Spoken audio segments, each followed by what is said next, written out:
Words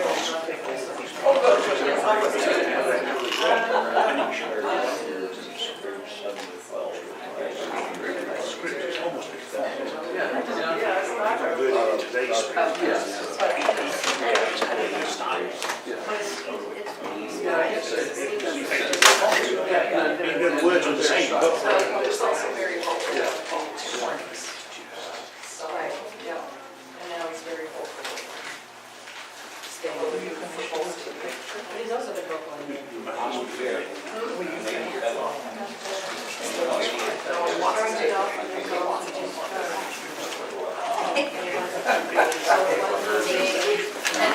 Oh, right, that's right. That's what it is.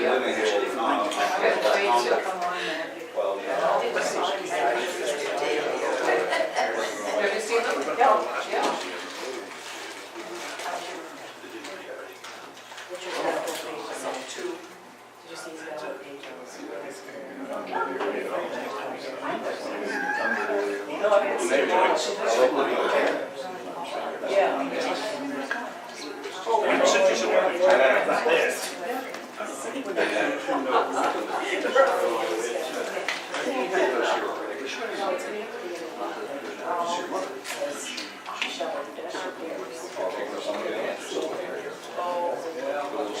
Right. And I'm good Tuesday. Coming back Wednesday after.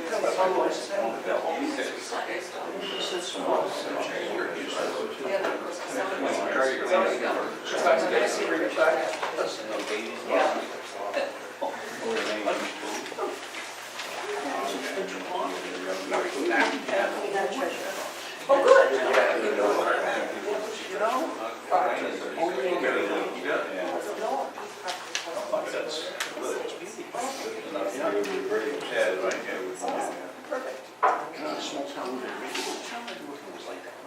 well hi everybody, we're going to get started. Welcome to the Muscatatuck Harbor Library, both to those here in person and they're actually hi to everyone watching via our live stream. It's the first time we've done this here, so very exciting. Welcome. You're going to save it for later? Yes. Okay, because what's your Well, it'll be archived. tragic midnight here? Great. So if you have any feedback after the event, we encourage you to please fill out an evaluation form that are on the desk. We wish to begin today's session by acknowledging that we are in Mi'kmaq. We live, work, and play on ancestral lands that belong to the Mi'kmaq people, the first peoples of Nova Scotia. As we seek to build a more inclusive municipality, we remember that we are all treaty people and that those of us who are non-Indigenous each have an individual responsibility to acknowledge and address the centuries of injustice, suffering, and broken promises that resulted from European settlement. And today, we are very pleased to welcome Dr. Karen Foster. Dr. Foster is a sociologist whose research includes topics on economic issues from a sociological perspective. She focuses on the sustainability of rural life in Atlantic Canada with an emphasis on how government policy and everyday life intersect. Her family hails from Jordan Bay near Shelburne, and she and her husband like to surf at Martinique and then ruin their fitness achievements at the Harbor Fishing Fries, she'll let me know. And now please join me in welcoming Dr. Karen Foster.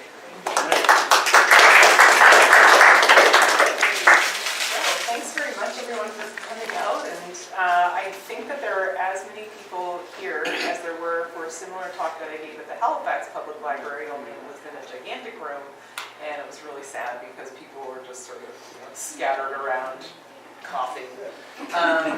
So I'm glad to see everyone. I also I appreciate the territorial acknowledgement. I'd also like to acknowledge that we're here on Mi'kmaq, and we wouldn't be here but for the people who came before us. So I've given this a version of this talk before, as I said. So I'm going to get on a bit of a roll, but I welcome people to ask questions as I go. Just save the discussion for afterward. So, I've called this talk The Right to be Rural, Citizenship Outside the City. I'm going to open with a bit of an anecdote. The only way that most people can get to Williams Harbor, a tiny island community in Labrador is by a 2 to 3 hour ferry ride from the mainland on the Marine Eagle, a 12-person refurbished Coast Guard vessel that's rarely full. For most of its history, Williams Harbour was used as a summertime fishing spot and then abandoned through the winters. But toward the end of the 1970s, as part of a province-wide electrification program, a diesel plant was established to generate power year-round, and families that had previously used the island as a seasonal fishing base moved in permanently. For the next decade, the population swelled. As many as 30 children attended the island school in a building that was also its church. Families lived on modest fishing incomes, and they earned wages in the island's fish processing facility. No doubt the people in Williams Harbour had to scrape by sometimes. No doubt they did things under the table and they relied on employment insurance as necessary, as rural people sometimes do. Women's work was probably invisible, it was probably mostly unpaid, but it was also indispensable. But the community got by, and the world markets that like to eat North Atlantic seafood were sated with the fruits of that community's labor. But after the Newfoundland government issued a moratorium on cod fishing in 1992, the population and economy of Williams Harbour and hundreds of other small coastal communities in the province began to shrink. The children in the school grew up to find that there wasn't enough work on the boats or in the processing plant. The parents did what they could to keep everyone fed and clothed and prepare them for different careers somewhere else. Most of the younger generation moved away. Finally, in August 2014, the 15 remaining residents of Williams Harbour voted unanimously to resettle en masse in the nearby community of Port Hope Simpson on the mainland. Their school had closed, they had an aging population, no medical services, the ferry to the mainland was under threat, and they couldn't see a sustainable future in Williams Harbour. In November 2017, aided by a provincial government community relocation program, entitling each household to somewhere between $250,000 and $270,000 to cover the costs of the move, the Marine Eagle left the island one last time, carrying residents' belongings to their new home. Only one couple stayed on the island to live without electricity and, as they put it, keep the name on the map. Williams Harbour resettlement made headlines around the same time as another little community in the province voted against resettlement. St. Brendan's, Newfoundland is also connected to the mainland by a ferry service on which the provincial government spends $6 million per year and which runs at 13% passenger and 20% vehicle capacity. Speaking to a CBC reporter, a man from St. Brendan said that the rest of the province and the country look at you like an expense. I worked all my life. I was born here, so it's not like I decided to come here when there was nothing to do. These few words and the stories behind them are windows onto one big problem that I confront in my research on rural Atlantic Canada, and one bigger regime, what I've come to see as a regime of ideas that directs much of what we think, say, and do about rural communities and their inhabitants. People we look at like an expense, as this man from St. Brendan's put it, all over the world. I hold a research chair, the title of which is the Canada Research Chair in Sustainable Rural Futures for Atlantic Canada. It's premised on the assumption that the rural, whatever that is, should be sustained. And yet occasionally I meet the view that some rural communities ought to just die. I hear this in person or on the radio, or I read it in publications or online comment sections, that with the exception of some thriving communities, the people living in the hollowed out rural areas with the boarded up main streets, the shuttered factories, the depleted fisheries and forests, and the corporatized agriculture are on life support, funded by the rest of us, and they either need to get off and move on before it's too late, or be taken off and left where they are without what they need to survive. At the level of individual people's beliefs and experiences and interactions, I think that this view of rural life reveals the stirring of an everyday sense of injustice, a sense of what's fair, of what we owe each other as inhabitants of different communities who participate in the bigger social and political project that we call Canada. And this matters because, as sociological perspectives show, our ideas, in this case, ideas about justice and fairness, structure what we do as individuals and societies and governments just as much as any economic balance sheet structures what we do. So we tend to think of rural sustainability as a numbers question of what we can and can't afford to pay for. But if you peel back the layers of most debates, decisions, and controversies and account for the money spent and the money withheld, then you can see that money isn't usually allocated where it makes the most sense or would have the most impact. Some in our region will agree very quickly with this and suggest that money is allocated on the basis of political interests and patronage. But for better or for worse, it's not always possible to identify political influence and interests down to a person. It's not always who you know. Sometimes these things operate at the more abstract level of feelings and ideas of what counts as fair and just and reasonable and rational. Understanding those feelings and ideas and then bringing them out into the open is essential if we want to comprehend where we are and sketch out where we might go next with regard to rural sustainability. So the fellow from St. Brendan's who I quoted, his predicament and the way that urbanites look at it, is a splashy news story. People picking up their whole lives and moving. A near-empty ferry that costs millions of dollars to run. These are the sensational stories that generate feelings and clicks. But these extremes exist at the edge of something that's much bigger and also much more banal. For it's not just when a community has no jobs and no public services, or when it's hanging by the thread of a multi-million-dollar piece of infrastructure, that it starts to strike provincial and federal governments and their citizens as an expense. That happens long before. There's an ambivalence and maybe a hypocrisy about most rural places in public discourse. Our society looks at rural communities as indispensable to our ways of life. They give us fish, lumber, produce, tourism destinations. But we also don't understand why or how they still exist beyond these narrow uses that we've delineated for them. We want lobster and we're proud when other markets want it too. But we seem to begrudge the fishermen who draw unemployment insurance in the off-season. We also don't want conspicuous, dirty, or smelly industries in urban backyards, so we put them outside the city. But we expect the retired workers who made those industries productive to move to the city to access late-life health care.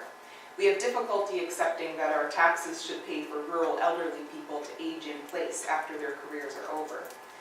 Over the course of settler history here, we've enthusiastically established many communities with neighborhoods, schools, main streets, hospitals, around extractive industries like mining. And then when the mines collapse or the resources are all gone, we looked at the people left over and we said, well, what are you doing there without any jobs to sustain you? So we haven't exactly learned from this past either. Notwithstanding some shifts in rural development policy away from what we used to call the smokestack chasing of the 1970s and before, we still rejoice when a major employer sets down in a declining rural community, promising to use up its underutilized labor force and maybe even draw new workers to town. But we rarely stop to ask what happens when the employer moves, as it almost always does, in search of cheaper labor. We assume that after a short grace period of retraining and acceptable EI usage, rebounding from such a shock is the responsibility of the people left behind. This is the surprising problem that I keep bumping into in my research, the problem of having to justify the existence of rural communities. I had assumed that sustaining rural life was a self-evident goal, but it isn't everywhere. And the fact that it isn't, in the ways that I've just outlined, tells us something about the giant regime of thought that structures thinking about rural life in contemporary Canada. Several times a summer, I drive through the smaller communities dotting Nova Scotia's South Shore. Petite Riviere, Cherry Hill, Vogler's Cove. My friends and my partner and I peer at the houses. Some of them are in clusters and some are spaced miles apart. Some are modern and vinyl clad, structurally sound, and others are leaning like tired bodies, cloaked in weather-beaten, graying shingles. And we always ask each other, who do you think lives there? We wonder how long they've been there, whether they've been born next door, what they do for a living, how much it costs in money, but also in foregone opportunities and luxuries and experiences and relationships to maintain a rural life. By who lives there, what we meant on some level was, how do they do it? But there's another subliminal question, too. And I think that a lot of people ask themselves this. It's, should they live here? Or there's nothing around here anymore. Why are they still here? Or maybe what right do they have to live here? And it's this subliminal question that I can see running through debates about rural life around me. And it prompts a consideration of rural life in terms of rights and citizenship. There's a healthy scholarly literature on rights and citizenship that in an earlier draft of this talk I was encouraged to drop because it was going to put people to sleep. But I can just summarize it for you.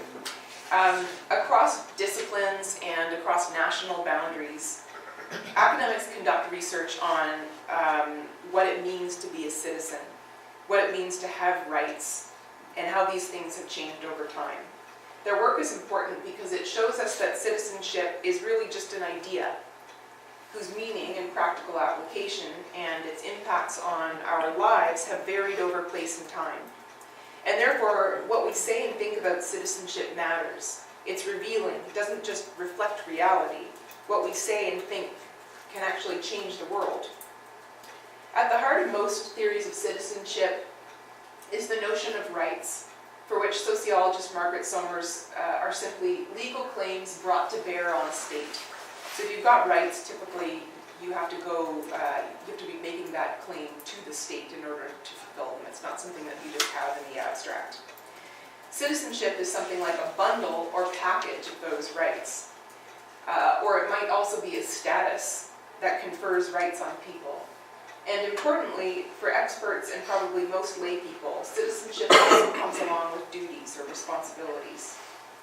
T.H. Marshall wrote a tone-setting essay in 1950 called Citizenship and the Social Class, and most scholars who study citizenship today trace their work back to that essay in some way. In that essay, citizenship is a status that accords equal rights as well as duties to the people who hold it.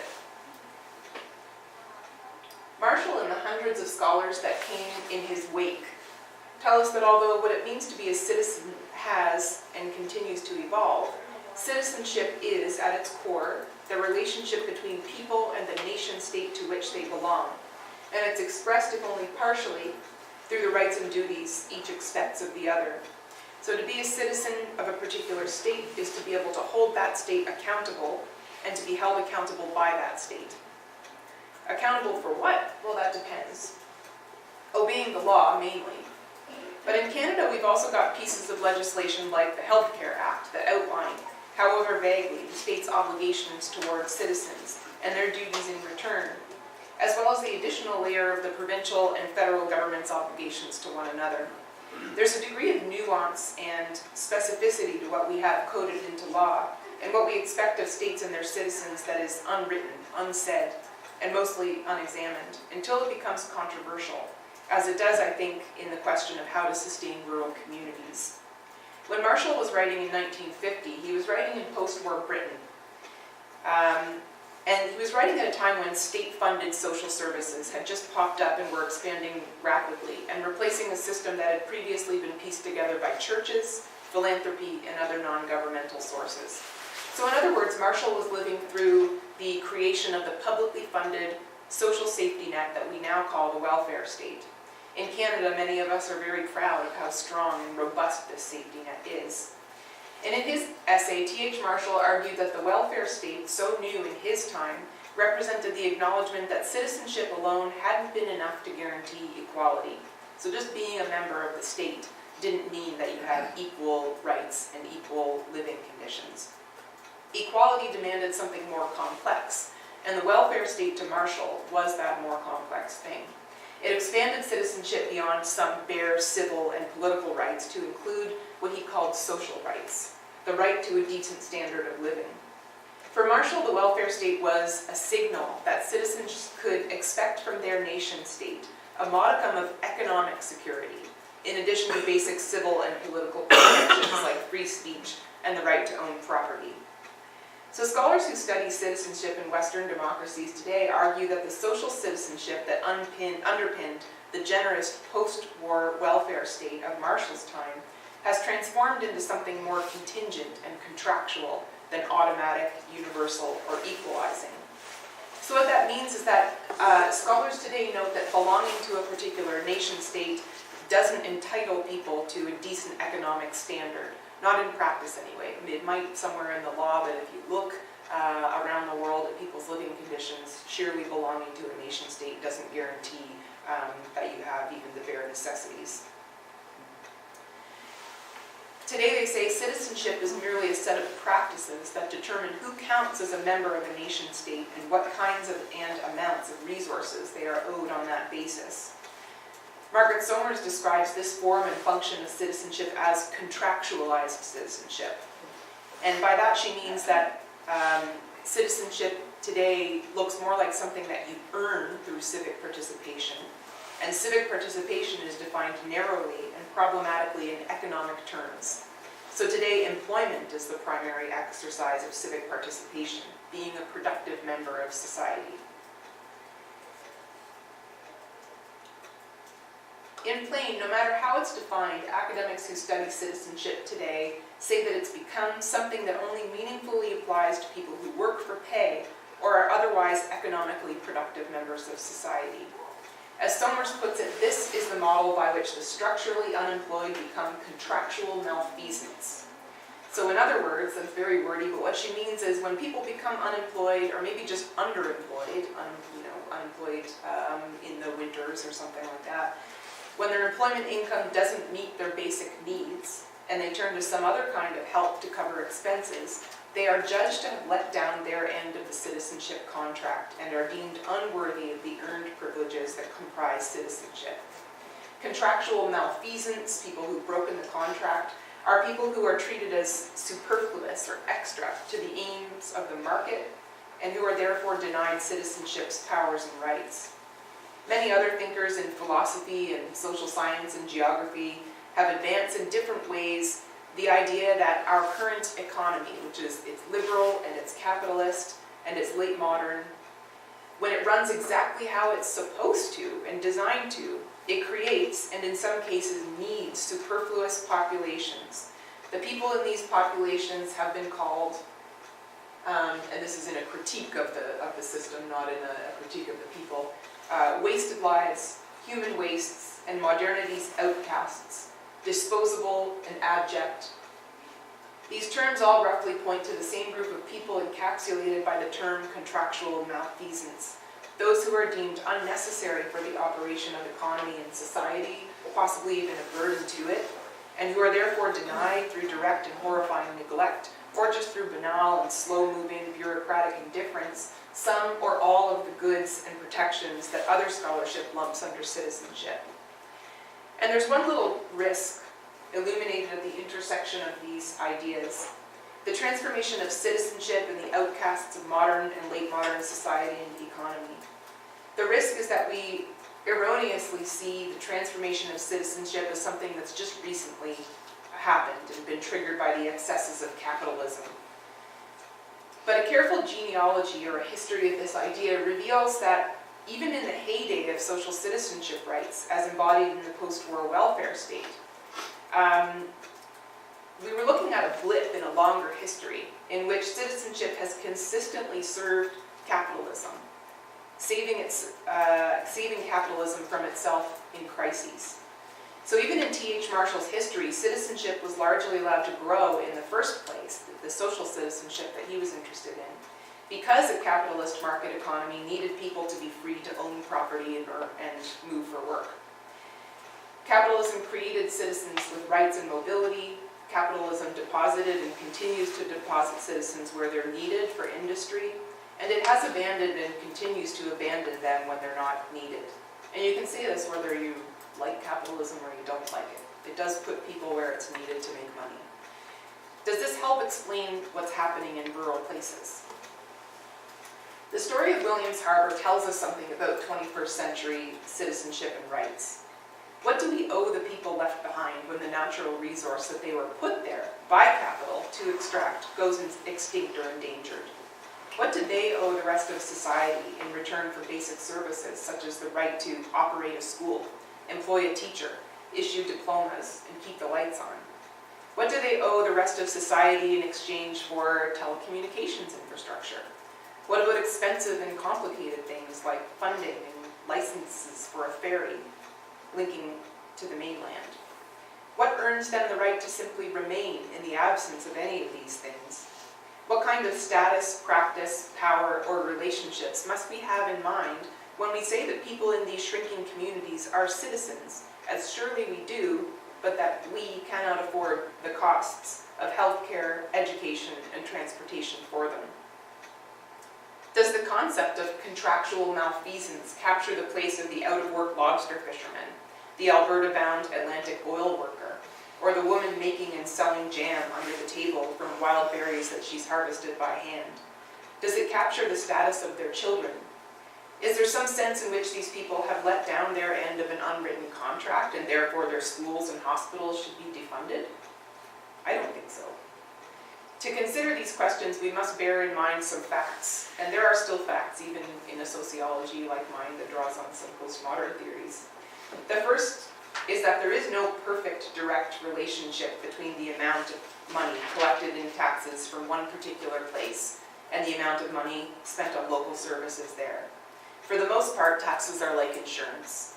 There are some who will pay more and use less, and some who will pay less than what they use. And this tends to change on an individual level over the course of our lives. The notion that expenditures on rural needs are a simple reflection of what those communities contribute to the collective pot isn't true. The second is that not every discussion of personal or community responsibility or local solutions to local problems is inherently bad. Small local communities and rural citizens, particularly people that I've talked to in the course of my research, often want autonomy and self-determination. Working together, they might be uniquely positioned to challenge the prevailing wisdom that the market is the most fair and efficient, insofar as they are nimble and maybe desperate enough to pursue some value other than private profit. The problem in many communities is that they're not permitted to create and implement local solutions. The exceptions prove this point. The high-speed internet co-ops that are emerging around Nova Scotia, or the fishermen's co-ops that have become, over the last 20 years, some of the longest continuously running fish processing facilities in Newfoundland and Labrador. These examples are funded, governed, and the rewards reaped locally and collectively, and thus they don't necessarily represent a fall into individualism or a fall away from citizenship. There's this idea that if the state is not helping a place, then the place must help itself, and then that's a bad thing because there are no citizenship rights there because they're not receiving from the state. But what I found is that that also compromises communities' ability to do the things that they know they need to do. So there has to be some balance there between local contributions and state support. A final fact is opened up by the concepts of citizenship and rights. If you spend any amount of time in a rural community, particularly if you go near a fish processing facility or a farm, you'll confront something that complicates the story of citizenship's contractualization. And that is our quiet and continued dependence on the work of non-citizens, mainly temporary foreign workers, who keep rural industries alive. Citizenship in Canada, even if it is contractualized, even if it's only fully bestowed on those who work year-round for pay, it still offers significant enough protections that a Canadian citizen could opt not to work a nearby job and remain in the country, accessing state-funded healthcare and education somewhere within our borders. This is not so for the temporary foreign worker doing the work that nobody with a modicum of economic, political, and civil security in the country wants to do. Global labor migration highlights additional facets of citizenship that might trouble the narrative of contractualization and reveal a much lower floor to the rights and protections applied to people who enter our country. Who are the contractual malfeasants when the story is widened to include the people who circulate between Canada and their countries of origin, working here, providing sustenance there, fulfilling civic duties here, claiming rights there? The presence of migrant workers in rural communities expands the scope of those citizenship questions of who owes whom and who owes what, and makes any resolution of contemporary citizenship's contradictions even more complicated. We might rectify inequalities among our own citizens in order to make citizenship meaningful in rural and urban spaces alike. But what prevents us from doing that on the backs of people who are shut out from the Canadian citizenship contract? Ostensibly nothing. Theories of citizenship and rights can help illuminate what's happening in shrinking rural communities, but the perspectives of rural people can help nuance theories of citizenship and rights too, and critiques of their transformations. Practically speaking, studying citizenship from rural perspectives might tell us how to preserve some self-determination and autonomy on the part of rural places without making their plight entirely their own to deal with.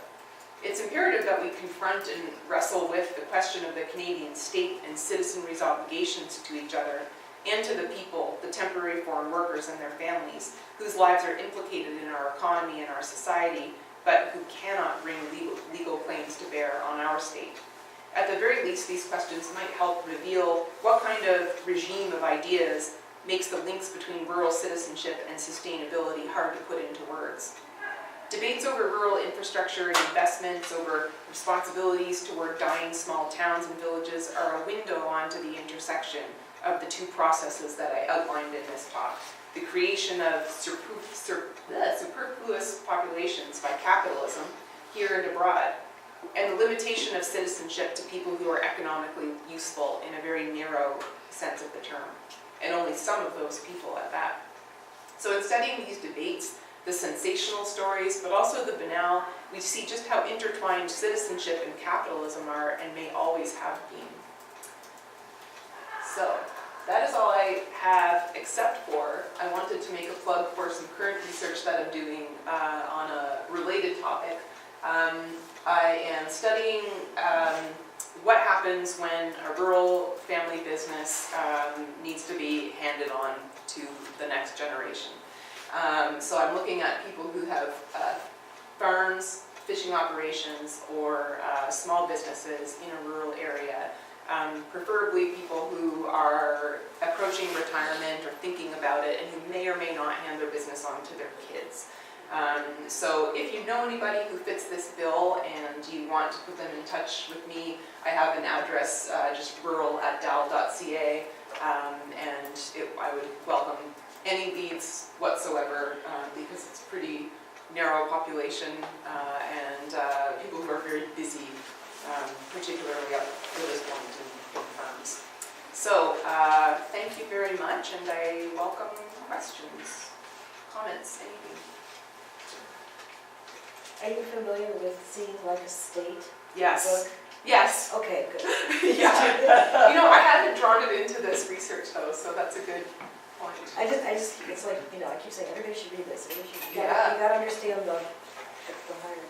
Yes, and all of the accounting and Yes. all of the tools that are used to kind of, That's right. Yeah. That's a good one. yeah, no, that's a good reminder. So my other point that I wanted to make here, and I'm sure somebody, if I didn't bring it up, somebody else would, which is that we're in a very particular situation here, because we can't access federal support for rural, Yes, because we are urban. part of the county. Right, Yeah, although how long did it take me to drive out here today? that's right. Yeah. In Sheet Harbor. So there's a lot of things that are not available to this community that could be, as citizens, that could be Yeah. leveraged. Yes, and then the idea was that you'd access all kinds of things by joining the municipality, which Right. probably have not come to fruition. Nope. Yeah, Oh, yeah, that's right, yeah. Yeah, like there's water nearby, but we don't have it here. Right, and the thing that I've seen that never gets talked about is that studies of costs post-amalgamation show that it actually isn't a cost-saving mechanism. And so I don't understand why the impetus is still to do it. I think maybe because in the short run you get to do all kinds of slashing of duplication, but in the long run it doesn't end up saving money. So I'm hopeful that maybe that process is, or that trend is coming to an end. And then, of course, we also don't have transportation into the city. There's no public transportation system. Yeah, which is, you know, again, that's one of those federal things. And our ideas of citizenship are vague enough that, you know, the freedom to move around doesn't entail that we will be carried around by a public transportation system. But I've done much research into the cooperatives, because this transportation issue, we don't have municipal transportation, but we formed our own transportation cooperative, Yeah. Musco Rider, which we get funding for. But we ran into a lot of resistance from Metro Transit. They didn't want us to have a rural transportation cooperative. Right. So how do you resolve those issues? That seems to me to be an urban, unless we can do it, we don't want them to have it type issue. Yeah, I don't understand that. I think it just gets chalked up to that kind of urban-rural animosity, which I still can't really make sense of. But it seems like the cooperatives are the solution. That is my Yeah. view, yes. Yeah. Because it's the one way that you can do a market-based thing without having all kinds of capital from one person.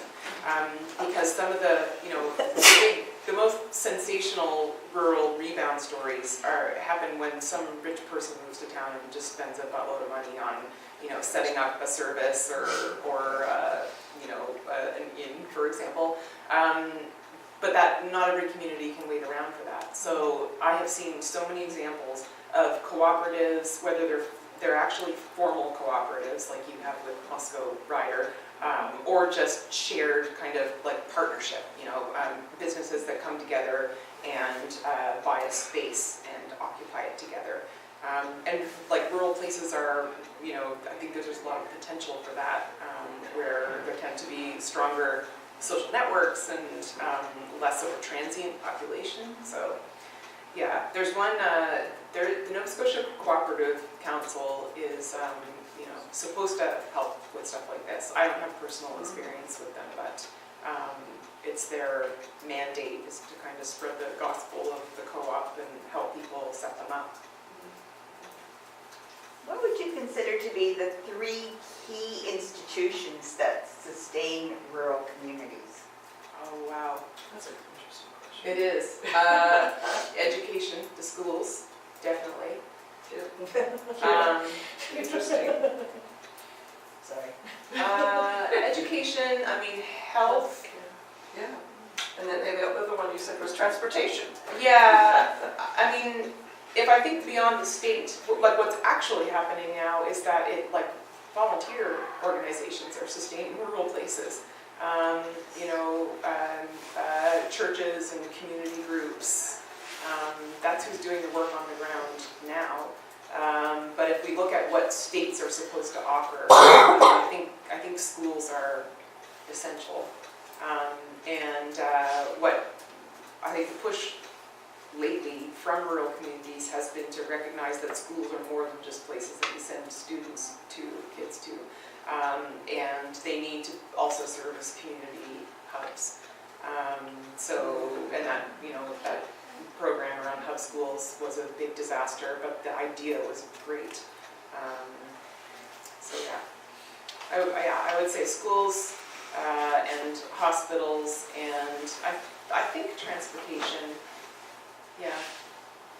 So, Do you have other ideas? well, no, it strikes me as interesting. If you've got, you can only focus on a limited number of institutions and retaining them. So if you put your focus on certain institutions toward retaining a viable rural community, it seems to me that that's at least one approach to take. So I come from an area where schools were consolidated in rural communities. Yeah. Largely because the profession of teaching became professionalized at the beginning of the 20th century. Yeah. And up until then, there had been a lot of young women who were teaching in rural schools. Yeah. Professionally, you could have more opportunities for men to work in the system. Yeah. But we've really moved away from that local school model Yeah. to a very large extent. Yeah. And it's a curious fact.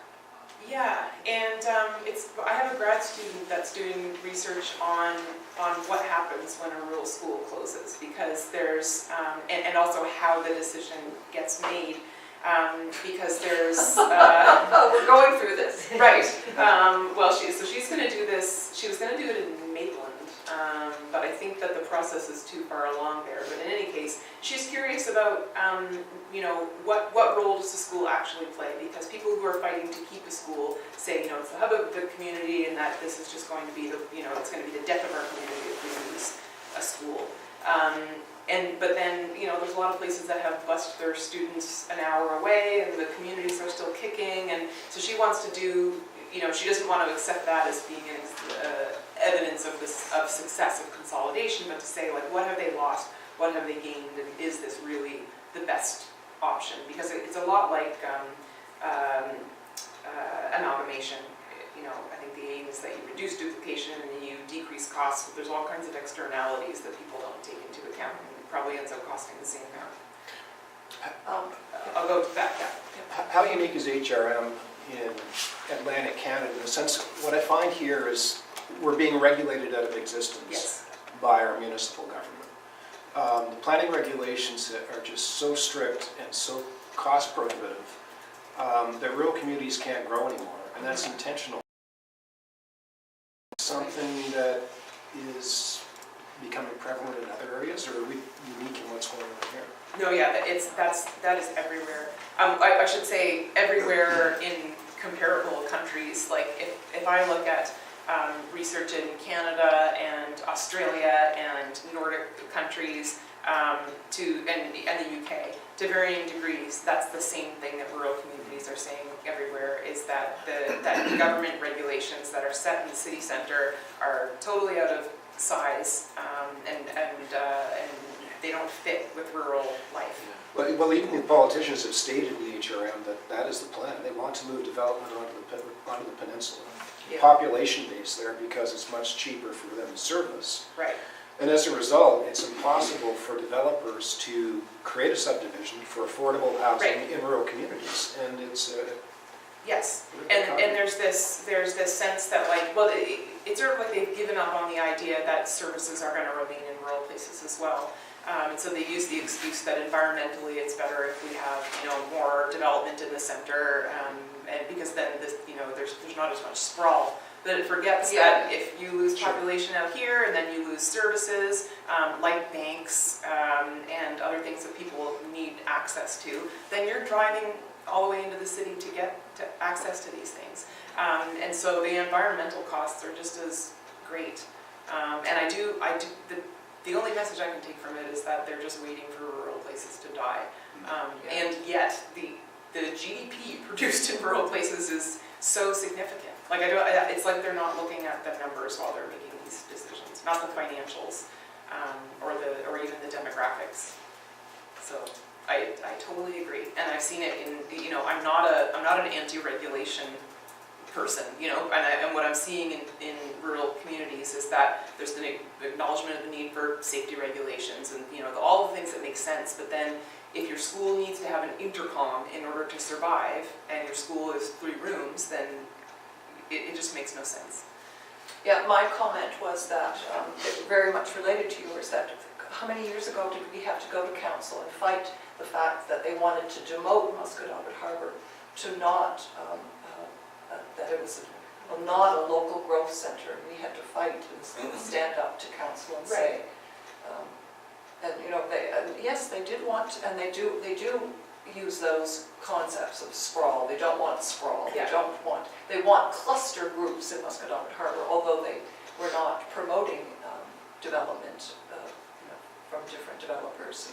Yes. So it's like everybody has to advocate for themselves in a rural community, it seems, or the community groups have to advocate or search out all their memberships to help advocate for them. Yeah. So it seems like it's just a constant fight, for all the services that we need and want. And it often comes down to justifying your existence. Yeah, exactly, so much, yeah. Have you looked at the transition town? Yes, the St. Margaret's Day is one of the Is one of them. examples.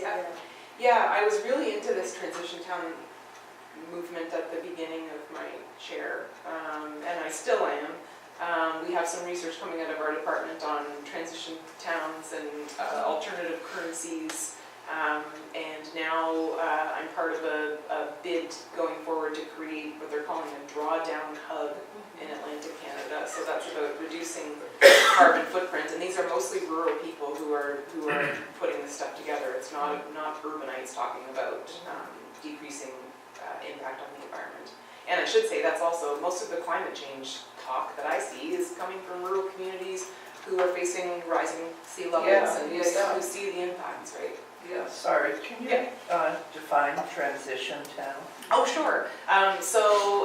It is a movement that is supposed to, I guess, relocalize activity, so to build little sustainable towns that have everything that you could need with an eye to sustaining life there, but also reducing environmental impact.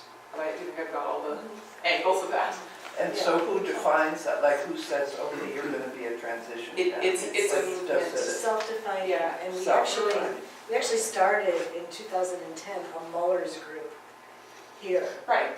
which could be reinitiated again. Mm-hmm. But one of the great things about the transition town movement is that the first thing that you have to do is that the original organizers have to agree to stop organizing after a certain amount of time and let other people take over. So it doesn't become something about power. Yeah. But yeah, we showed the film, The Power of Community, Right. in 2010. I just keep thinking we need to show it again. Yeah. Yeah. Yes. It's a really good. Yes, that would be good. What's a Muller?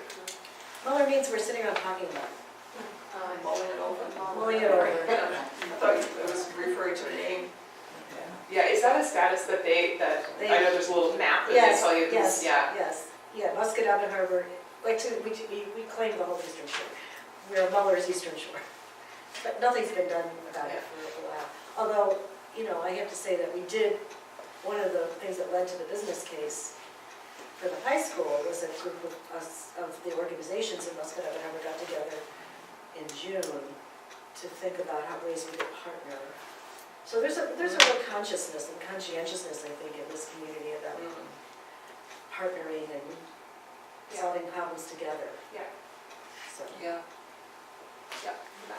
When did you see this trend starting about animosity between rural and urban? Oh, Like how far back are we talking? forever. Oh, Yes, yes. Okay. So I started doing research for a book that I wanted to call The Right to be Rural because I had been looking at archival stuff where politicians, like pre-Confederation, were going around to rural communities and they were talking about the need to pull people out of rural, so we're talking like 1800s, pull people out of rural communities because they were concerned that as industries were declining and as agriculture was, the farms were starting to get bigger and employ fewer people and use more machines, they were very concerned about what rural people were going to do with their time if they weren't working. And so there was all of this stuff about, they'll turn to drinking, there will be, all kinds of exploits, and the idea was that you had to make farming a viable occupation for some people, but to pull the rest of the population into urban areas so that you could better manage their activities. And this applies to basically anybody who's on the margins. Someone in government is worried that they're going to be bored and cause trouble if they're not working 40 hours a week. And so, yeah. And you're saying it's not just Canada, you've seen, oh wow, okay. Yeah, I mean, there are places that do a way better job with rural governance. They're like the UK. It has its problems, but they tend to have a better system of smaller nodes of development, and they have great public infrastructure, public transportation linking rural places to the city centers. Let's see, some of the Nordic places are better. The U.S. has done a remarkable job in certain, in small towns, I guess, small town life. I mean, they still have the same sorts of issues that we do, but there seems to be, I guess, more in terms of community cohesion, which has its strengths and weaknesses, and its pockets of places. They just have like a different kind of demographic mix than we have, especially in the Maritimes. Where our rural places are very, very small, but they're also, because of how small we are, pretty close to a city center no matter where they are. And it has been going on for such a long time, because every time you fill out a form, you fill out your name, and you fill out your phone number, and then you come to the address, and it says, city. Right. Yeah, It's always says city, it Yeah. never says community. yeah, it's true. Yeah, and it's funny, it's annoying, you know, for me sometimes because in research too, like as soon as you get someone who's in a giant municipality, it kind of means nothing. Like we don't know if they're urban or rural. Statistics Canada does a pretty good job of breaking things down, but it's still, I find it, especially in the Maritimes, it's really funny because the, you know, HRM knows that it's dealing with technically rural areas within its boundaries, and they treat them that way, but then they're still technically part of the city. It's really hard to get the Statistics Canada numbers though. Yeah. Or like for this community or for Yeah. the Eastern Shore. Yeah, because they won't release anything that could possibly identify somebody. So if you've got like one person working in a specific industry here, then they won't release that data. So the tables have to have at least 100 people in each or something like that. Yeah. Yes. What was the hub school program that you were talking about that you said was a disaster? Oh, so the province invited applications to turn unused or underutilized schools into community hubs. Communities had to come up with proposals to get funding and approval to do it, and no one was successful. I can't remember how many people applied, but every single one of them was rejected on some silly technical grounds. And the ideas were brilliant. And so I have no idea what happened, but it was regarded as a failure. But it wasn't because of the ideas, it was because of the criteria that were applied to them. And there was no back and forth, no like, you know, we can't exactly do this, but how about this kind of thing. So I think that the plan is to revise it and try again. What was your response when you met with people in the city at the central library? Oh, I think only one or two people had come in from rural communities, and you know, it wasn't there weren't as many questions or comments. I would say. Interesting. Yeah, I mean, it was probably like, you know, 30% my own colleagues who were just coming out to be nice. So Well, that's good. At least Yeah. you're supported. it was a very silly experience because they had me mic'd up and everything for this empty room. Oh dear. Anyway, okay, back and then. So one of the biggest problems faced by urban centers in Canada and probably rural is the lack of affordable housing because property downtown is just too expensive to support affordable housing. So you end up with an issue where affordable housing is built in the perimeter of cities. Yeah. And then you've got a transportation issue. Yeah. So it seems to me these problems are all interlinked. Yes. And there's no question that densification makes a lot of sense in terms of costs. Yeah.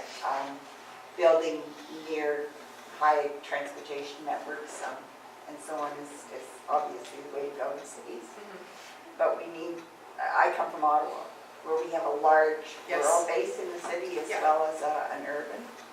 And one of the things that local communities have done is start to support sort of urban-rural projects, farmers markets and that kind of thing, where there's a very large base now of organic farmers markets around the perimeter of the city.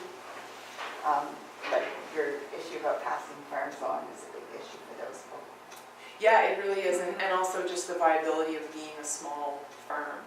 And that was one of the things that I wanted to say about this. You know, there's a push toward densification, and even in rural communities, there's this idea that you should all be in this little cluster, which, yes, environmentally makes sense, and probably social life would be really great if you could just walk out the door and you know, get all of your errands done in one go. But on the other hand, it ignores the fact that like there are large tracts of land that are bought up by speculators and developers who don't do anything with it, and so that's not a new problem. That's not like people are just making decisions not to live close to each other. It's you know, there's partially that people want to have space, but it's also that the land is being held as a source of value in itself. Like it makes money just to have land. So did you have a question there? Yeah, I was just going to say, like I hear my friends from Muscatava Harbor talking about the issues they have. We're from Sheet Harbor. Okay. and being another hour away Yes. magnifies the problems, tenfold. Yeah. And we're facing similar frustrations with the operation of our local hospital in terms of the centralization of facilities, and I understand the rationale for doing that as a province, but when we have a little hospital and the different units are reporting to different places all over the place, we are not a cohesive unit Yeah. anymore as a hospital. It's very frustrating. And then we big time face the issues with rural designation.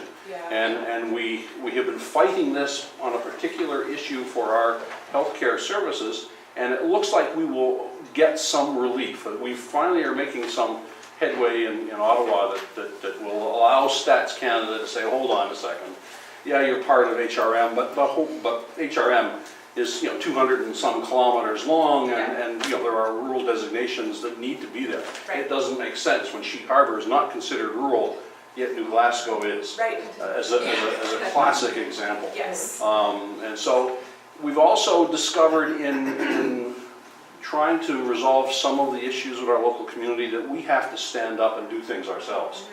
That HRM, as much as I understand, and I don't want to badmouth the region because I've dealt with this from the community I was in just outside of Toronto, in Halton County when we went to regional governments. Right. Similar issues with regulations, Yeah. and so on. I hear it all, like lighting a fire and little things. Yeah. Would drive us crazy, and it's very similar here. But we've had to take the bull by the horns a little bit in terms of our own recruiting for physicians and nursing staff. And it suddenly occurred to me in doing this in the past few months that it's not just that. It's for, if we want to bring an industry in, we're going to have to attract it. If we want our port to be more utilized, we're going to have to take it. Is that wrong for us to have to do that? Or is it a good thing? Yeah, I think it's both, right? Like, because of that issue that I was talking about earlier where, like, communities want autonomy, they want the freedom to make decisions, you want to be able to attract industries that you want. You don't want some central government to say, like, that's where we're going to put the waste processing facility or something. But on the other hand, it's a lot of work, and you don't necessarily have the resources, and probably you're facing the same thing that a lot of rural-ish communities are, where you've got an aging population. Yes. Which is, in some ways, it's great, because if you've got people who are just around retirement age, that's kind of the sweet spot where people start to get a bit more time, but you're not yet facing any kind of like health issues. Because people who are like my age are only good for so much. I think that a lot of rural communities spend time wishing for younger people, but we don't tend to get engaged until a bit later. I think, though, there may be, and I've seen other places across the country that cater to those aging populations. Yeah. So you can build a community around that aging population. There is no reason at all, while given all of the good things that we have here in Atlantic Canada, that our little community of Sheet Harbour, as an example, and others couldn't be a destination for retirees and enjoy a lifestyle. And I know we're competing again with other communities, even in Nova Scotia, who are going to try and market themselves in that light. The difference being, in some cases, those little communities are autonomous already. Yeah. They do their own thing. Yeah. We still are part of HRM and have to do it on our own. One of the next meeting I've got this afternoon is one of a marketing committee for the community of Sheet Harbour itself. So hopefully we can start generating some of this. Yeah. The transportation issue is another one, although I believe within my lifetime we will see autonomous cars, and an hour and a half commute to Dartmouth won't be an hour and a half drive anymore, which will maybe alleviate some of the problems. And I don't know how that will change or transform rural life for us. I don't know yet. Yeah, who knows? I mean, we don't know how that's going to impact life on all kinds of levels, but the rural-urban issue is huge. Yeah. Yeah, no, I commend those efforts in Sheet Harbour.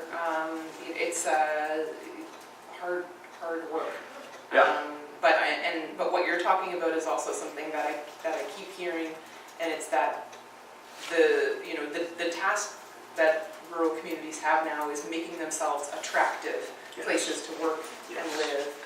And so people are really thinking about how do you attract people as opposed to, how do we get the services, because the idea is not if you build it, they will come, it's the opposite. It's we need people to prove that we are in need of X, Y, and Z service. And that is hard. There are some good examples of places that stay in touch with young people when they move away.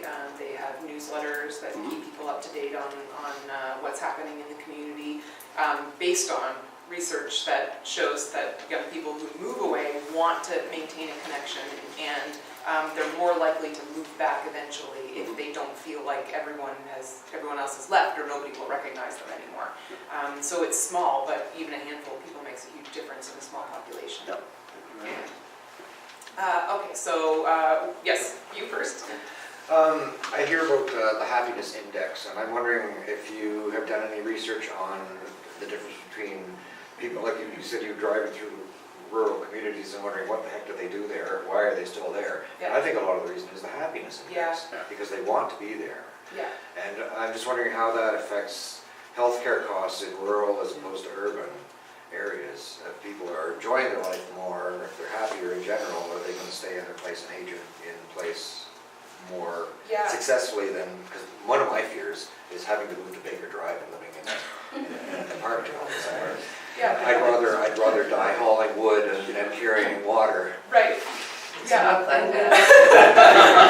I was just thinking about it. In my question, would it be together? There seems to be a body of research that we're talking about densification as being, the whole centralization being a good thing, but there's a health cost Yes. that seems to be attached to that, where the level of unhappiness Yeah. being in major center and mental health, Yes. and how much healthier it is to be in nature and self-sufficient, and so it's kind of related to what he's saying as well. There's a cost attached to that too, I would Yes. assume. Yeah, there is, and that's another one of those things that just gets shoved to the side in calculations about rural life. And there is, so I've seen some of this, the happiness index stuff. I can't think of rural-urban differences. I do think that other research that's not on the happiness index has shown that people's life satisfaction is higher in rural places, and levels of stress are lower, and so there's all sorts of positive benefits. And then there's also this erroneous idea that older people who, I think it's fading now, but that older people who stay in rural places stay there because they're stuck, and they're not. It's because they have community ties that are really important, and we know that one of the biggest contributors to early morbidity among older people is social isolation. It's not the access to state-of-the-art healthcare necessarily. It's having a community that checks on you and that you contribute to, and also being more active. Because if you do move into your apartment, you've got to figure out how to be active instead of doing your around-the-house stuff. So yeah, I do think if there's any time where a rural community has to make a case for itself, those are the kinds of things that you have to draw on, whether it's attracting new residents or saying, hang on here, we're a real place that's deserving of funding and we're not dying. Those are the kinds of things that you have to put up. Yeah, just a quick question to go back to the hub school idea. You said that everything was turned down. Who are the deciding people who? It was some committee. I don't know what. A committee of. I don't know if it was Department of Education. It might have been. Just check. Yeah, I'm not sure. If you Googled it, you find it pretty quickly. Okay.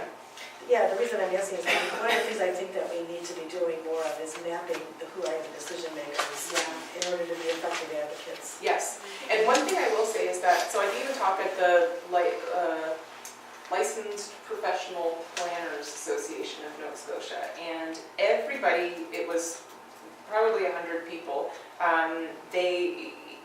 everyone saw the problems with urban-centric regulations in rural places, and they were just as frustrated by it as the people that they were dealing with. There were some, I think, kind of stereotypical views of rural life that were problematic, but I I was shocked at just how sympathetic people were and how frustrated they were by the regulations that they find themselves having to interpret and then impose. So I think that there's an openness to fixing this, but it's just like, it's got a big bureaucracy behind it. That's hard to undo or turn around or whatever. What have you found in your research on the resistance to change by residents in a community? We run into that occasionally where they don't want new development, they don't want new industry because they're afraid that the community's face is going to change. Yeah, so I think it depends on what types of changes. But I have a colleague at Dalhousie who's doing research on this. It's called the Perceptions of Change Project, and he has done surveys across the region.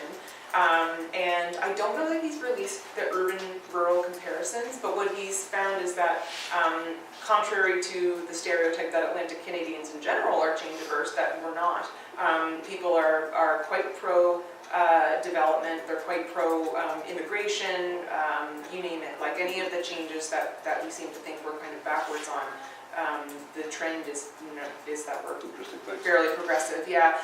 But again, I think it's, people point at heritage commissions and say, oh, you're averse to change, and you want to make the city into a museum. But I think that there are some buildings that are worth preserving, and so yeah, I think you have to kind of disentangle what sorts of changes people are mad about and which ones they're open to. But the perceptions of change study should release some rural-urban contrasts at some point. So, yeah. What kind of percentage is rural to urban in the Maritimes, and how does it compare to the rest of Canada? We are more rural, than the rest of Canada. I think PEI is the most rural at this point. See the PEI are Newfoundland and Labrador, but we're around 50 or over 50% in the Maritimes, whereas it's something like 40 in other provinces. Actually, I think it might be even lower in other provinces. We have basically flipped since the early 1900s. It might even be as low as 20. Statistics Canada has the numbers on it anyway, but yeah, across the country we are way more urban than rural, but in Atlantic Canada we're the most rural place. Yeah. How do you define rural? This is the Statistics Canada definition, so it's population density measure, and yeah, I can't remember the exact numbers, but that's how they define it. Yeah, but one of the interesting things is that a lot of urbanization that gets measured is not because people have left rural places, but because cities have swallowed up rural places. So that complicates things a little bit. It's not that I think that there's a political strategy that is saying, oh look, urbanization is happening. People want to move to the cities when really a whole lot of it happened overnight when municipalities emerged. Yes. I'm interested in like the role you think technology will play in the future of like even things like live streaming, Yeah. So I have a lot of thoughts on that. I think one is that rural places are at the forefront of figuring out how you do things without making people go places. So when I do rural stuff, it's more likely to be live streamed. The problem is that rural places also often have bad wireless infrastructure. So I think in some ways rural places can be excellent case studies of how to move toward having less of an impact on the climate. How do we do things remotely without making people drive all over Hell's Half Acre to access things?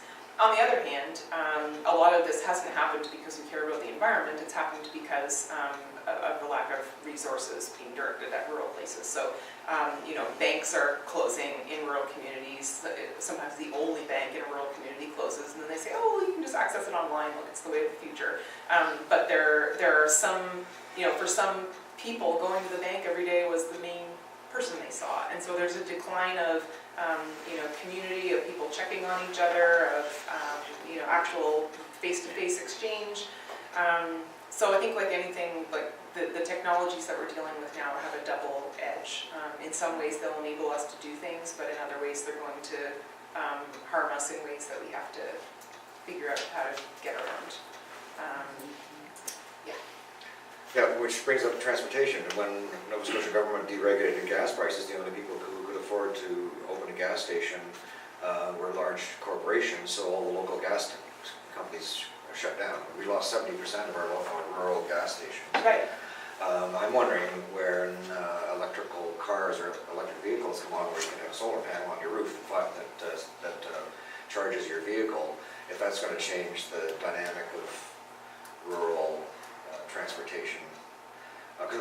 For example, we drove from Sydney down through Gabaroos and along the Fleur-de-Lis Trail to St. Peter's. Not a single gas station, not a single store, nothing, absolutely no infrastructure whatsoever.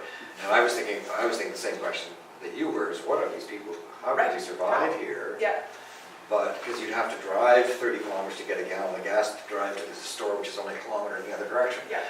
So I'm thinking electric vehicles might be a real boon to rural infrastructure.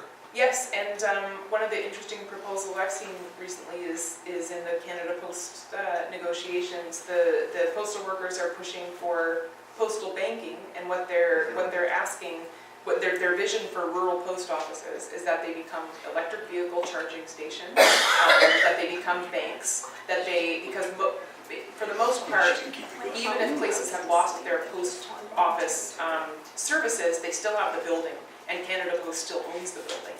And so they're saying, like, we've got these centrally located hubs, we have the workforce, we could be delivering these services all through the post office. And so, like, the gains for rural communities would be huge. The problem is that, you know, we're a minority rural population, and so, you know, there might not be enough support to actually make the idea fly. But I think the electric car point is a really interesting one, and suggests that this discussion in even 20 years is going to be way, way different. Especially if it drives itself. Yeah.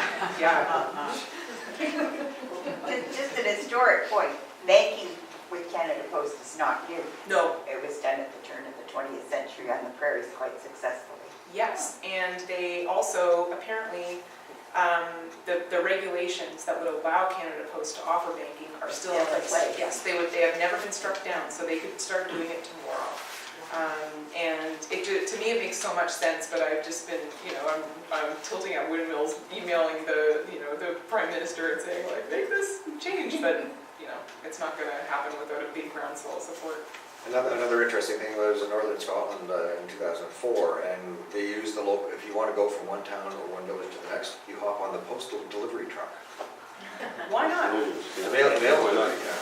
Why not? They're going anyway, yeah. Yeah. We had a question from the live stream, actually.